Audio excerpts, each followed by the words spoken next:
Hey guys, welcome to the review show. My name is Austin, and the current we're starring Benedict Cumberbatch and Tom Holland. And this is a story about two guys that basically came up with the same idea. One stole it from another, and they're basically going at war at each other for the rights of the light bulb and which light bulb gets gets to go to the public. I was kind of looking forward to seeing this film, and what got me in the seat for this film was Benedict Cumberbatch and Tom Holland, and these two actors did a good job, especially Tom Holland. I think he was the best part of this film. Benedict, so apparently, I don't think this was at his prime. I guess I don't really know.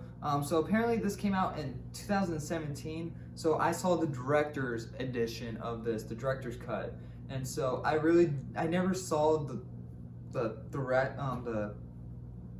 original version of it. So I really don't know how to compare them, and I don't know if it. To be honest, if this is the director's cut, that means the original film was way shorter than this, because this one's like an hour and 30 minutes, and so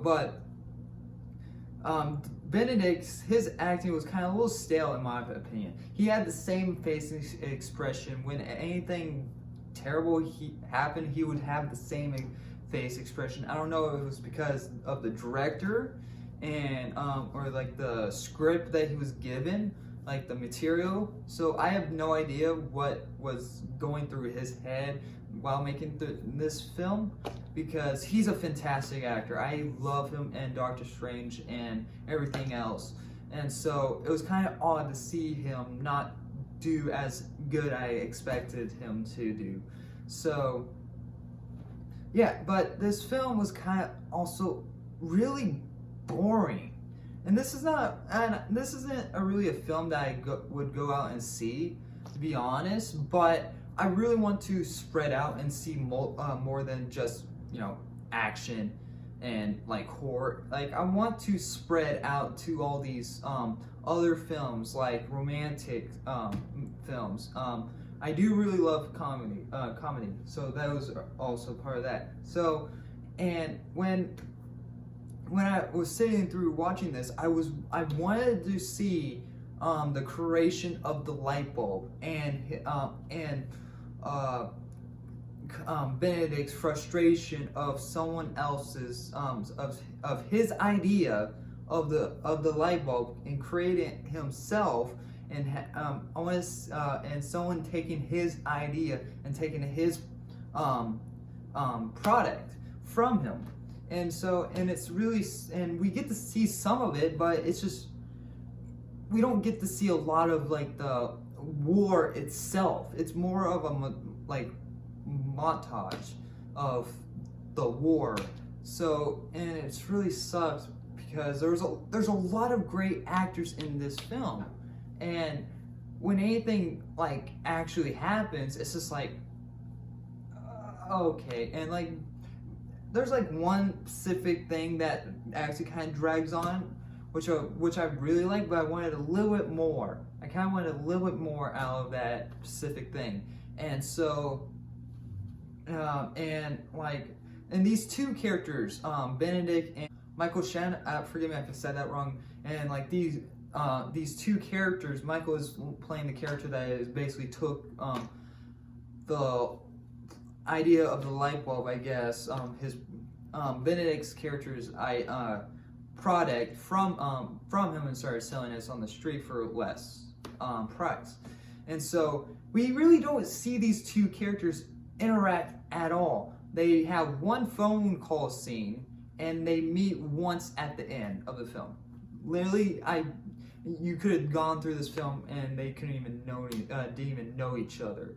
But they played off like they did, but we never saw that they actually knew each other. That's the thing. We never saw that they ever knew each other. Like, they were supposed to meet somewhat at the beginning, but Benedict's character is like, "No, I want to go home. I'm tired. I shaked enough people's hands today," and so he skipped right past him, and that starts up the film. And Michael's character stealing Benedict's character's products.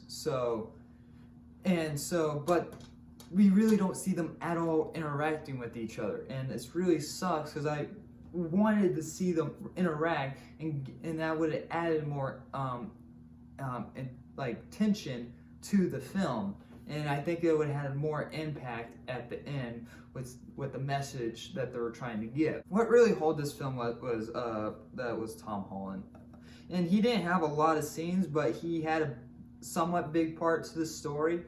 And every time he was on screen, I just freaking loved him. When I was trying to think of what to give this film, it became really hard between to give it an F and somewhat a D. And it's not an F, it's not a terrible film, it's just really boring and plain dialogue. Like there's just nothing to it.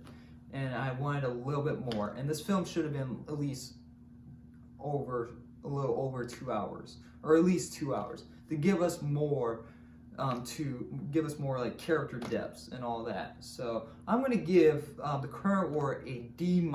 It's not something worth your while, to be honest. There's a film that I also saw that weekend, so I will also recommend that one to you guys when that review gets up. So thank you guys very much for watching, and like always, I'll see you guys in the next review. Bye guys.